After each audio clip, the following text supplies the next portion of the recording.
आपकी स्क्रीन पर मौजूद है आज कॉस्ट अकाउंट से रिलेटेड चैप्टर नंबर 14 की प्रॉब्लम, जो कि एक सीरीज में चल रही है। तो कॉस्ट अकाउंट का chapter number 14 reconciliation of cost accounts with financial accounts, इस सीरीज में हम क्वेश्चन नंबर 12 तक की वीडियो आपके पास ऑलरेडी दे चुके हैं। और अब हमारा जो क्वेश्चन नंबर होगा वो होगा क्वेश्चन नंबर 13, जो कि आपकी स्क्रीन पर आ चुका है। और ये रहा, यहाँ पर लिखा हुआ है। क्वेश्चन को ध्यान से पढ़ेंगे और इसके एक एक पॉइंट को बाकायदे समझेंगे, उसके बाद हम इसका सॉल्यूशन आपको दिखाएंगे। यहाँ पर लिखा है the net profit of a manufacturing company for the year ended 31 March 2019 was 5,15,020 rupees as shown by financial books. इसका मतलब फाइनेंशियल बुक का ये प्रॉफिट है। इसके बाद the cost accounts disclosed a profit of rupees 6,89,600 for the same period. The following details are discovered. Interest on investment 32,000 है। इसके बाद है loss due to depreciation in stock value charge in financial accounts 27,000 है। अब हम आगे नहीं पढ़ेंगे बल्कि आपको सॉल्यूशन दिखाएंगे, जिससे कि बहुत कम समय में आपको सॉल्यूशन भी दिखाएं और क्वेश्चन को सॉल्व भी करते हुए चलना होगा। इसके तमाम पॉइंट्स को आपको ध्यान से समझना होगा। तो सबसे पहले आपको इस प्रकार से फॉर्मेट रेडी करना होगा। रिकॉन्सिलेशन स्टेटमेंट, इसके बाद particulars rupees, net profit as per cost books के अकॉर्डिंग आपको सबसे पहले इसका प्रॉफिट लिखना होगा 6,89,600। कॉस्ट अकाउंट का जो प्रॉफिट है वो है 6,89,600 और हमें जो मैच करना है 5,15,020 रुपीज, जो कि फाइनेंशियल बुक्स के अकॉर्डिंग प्रॉफिट आ रहा है, उससे मैच करना होगा। तो सबसे पहले हम कॉस्ट बुक का जो प्रॉफिट है वो यहाँ पर लिखेंगे। इसमें हम उन तमाम खर्चों को जोड़ेंगे जो खर्चे कॉस्ट बुक में फालतू हैं और फाइनेंशियल बुक में कम हैं, और उन इनकम को जोड़ देंगे जो इनकम फाइनेंशियल बुक में तो है लेकिन कॉस्ट बुक में उस इनकम का कोई जिक्र नहीं किया गया है।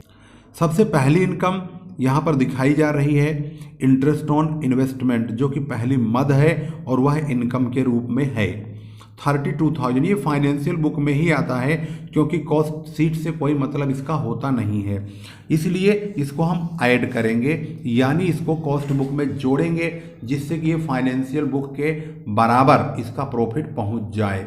तो इंटरेस्ट ऑन इन्वेस्टमेंट 32,000 ऐड किया जाएगा। इसके बाद दूसरा अमाउंट देखेंगे, वर्क ओवर हेड्स नहीं, loss due to depreciation in stock value charged in financial accounts. Lost due to depreciation in stock value charge in financial accounts, यहाँ पर साफ साफ लिखा है ये फाइनेंशियल अकाउंट्स में ये लॉस लिखा गया है, लेकिन कॉस्ट बुक में इसका कोई जिक्र नहीं किया गया है।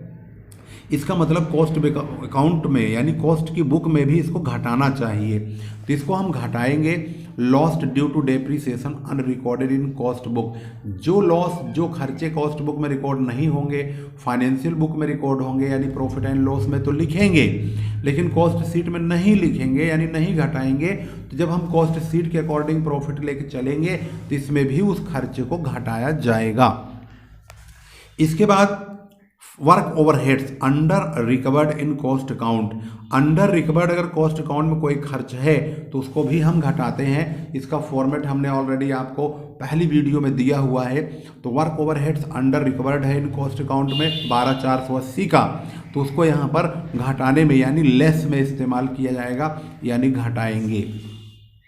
इसके बाद है बैंक ब्याज और लाभांश प्राप्त, यानी bank interest and dividend received. Bank interest और डिविडेंड हम रिसीव्ड करते हैं फाइनेंशियल बुक में, यानी प्रॉफिट एंड लॉस में ही आता है, कॉस्ट शीट में कोई मतलब नहीं है।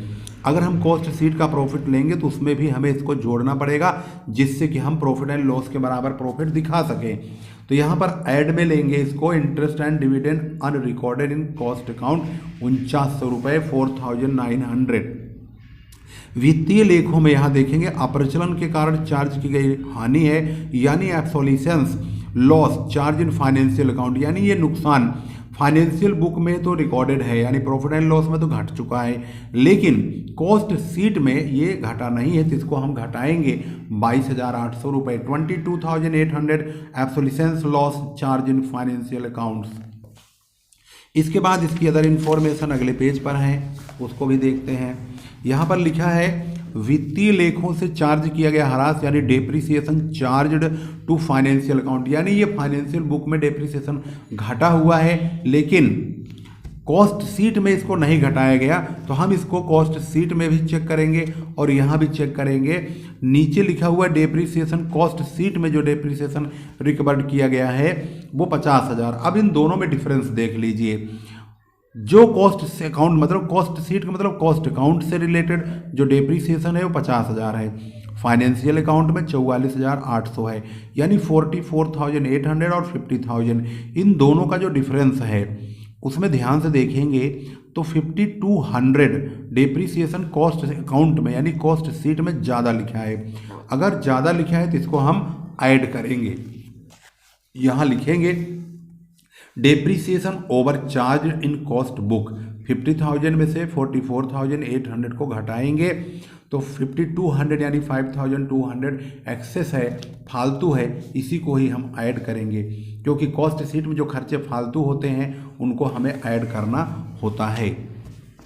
इसके बाद है income tax paid. Income tax तो हम कॉस्ट शीट में डालते नहीं हैं, इसको हम फाइनेंस में ही घटाते हैं। जब फाइनेंस में घटाया है, अगर हम कॉस्ट शीट के अकॉर्डिंग प्रॉफिट लेंगे तो यहाँ तो घटेगा नहीं, इसमें हमें घटाना होगा अलग से। इसको लिखेंगे यहाँ पर इनकम टैक्स पेड, लेस में ले जाएंगे और इन फाइनेंशियल बुक्स में ही ये डला हुआ है, तो अब इसे कॉस्ट शीट में भी डालेंगे तो कॉस्ट शीट के अकॉर्डिंग ये माइनस हो जाएगा। और अब अगला जो ट्रांजैक्शन है वो लास्ट है, administrative overheads over recovered in cost account. ये खुद ही कह रहे हैं कॉस्ट अकाउंट में हमने 6,800 रुपये फालतू चार्ज किया हुआ है, तो इसको हम ऐड कर देंगे। Administrative overheads over charged in cost books, यहाँ पर 6,800। अब हमारे पास तमाम जो ट्रांजैक्शन है वो समाप्त हो चुके हैं। हमें फाइनेंशियल प्रॉफिट निकालना होता है और कॉस्ट बुक का जो प्रॉफिट है उसको लिखना होता है शुरू में, यानी profit as per cost book लेंगे और profit as per financial book का निकालना होगा। तो अब सवाल के अकॉर्डिंग अगर हम चेक करना चाहें तो हम इस प्रॉफिट से शुरू करेंगे। यहाँ पर देख रहे हैं ये कॉस्ट शीट का प्रॉफिट है और हमें फाइनेंशियल का ये प्रॉफिट लाना होगा। तो ट्रांजैक्शन हमने पूरे कर लिए, अब जोड़ने का काम घटाने का काम रह गया है। इन चारों को जोड़ेंगे तो 48,900 यानी 48,900 रुपये आएगा। इन दोनों को जोड़ना है क्योंकि यहाँ पर ऐड लिखा है, तो इन दोनों को जोड़ेंगे तो 7,38,500 यानी 7,38,500 आ चुका है। और जब हम इसको घटाएंगे इन सभी को तो इनका पहले टोटल कर लेंगे तब यहाँ लिखेंगे। इनका टोटल 2,23,480 यानी 2,23,480 आएगा। इसमें से हम इसको घटा देंगे तो ये फाइनेंशियल अकाउंट के हिसाब से net profit as per financial accounts का 5,15,020 रुपये यानी 5,15,020 प्राप्त हो चुका है, जो कि हमें यही लाना होता है, फाइनेंशियल बुक का ही प्रॉफिट तो यहाँ पर आ चुका है। इस प्रकार से कॉस्ट शीट की जो ये प्रॉब्लम है आपकी स्क्रीन पर क्वेश्चन नंबर 13 है, जो कि हमने स्टेप बाय स्टेप इसका एक एक पॉइंट आपको बिल्कुल निशाने पर लेकर के क्लियर किया है, जिससे कि किसी बच्चे को किसी प्रकार की दिक्कत समझने में ना आए। और इसको एंड तक हमने बहुत ही बखूबी समझाने की कोशिश की है। वीडियो देखने के लिए बहुत बहुत धन्यवाद। वीडियो शेयर जरूर कीजिए और वीडियो को जितना ज़्यादा बच्चों तक पहुंचाएंगे उतना और बच्चों का भी इसमें लाभ होगा। यदि आप एक न्यू स्टूडेंट हैं तो इस चैनल को यानी धीरज सर कॉमर्स क्लासेज को जरूर सब्सक्राइब कीजिए और लेटेस्ट अपडेट्स अकाउंट से संबंधित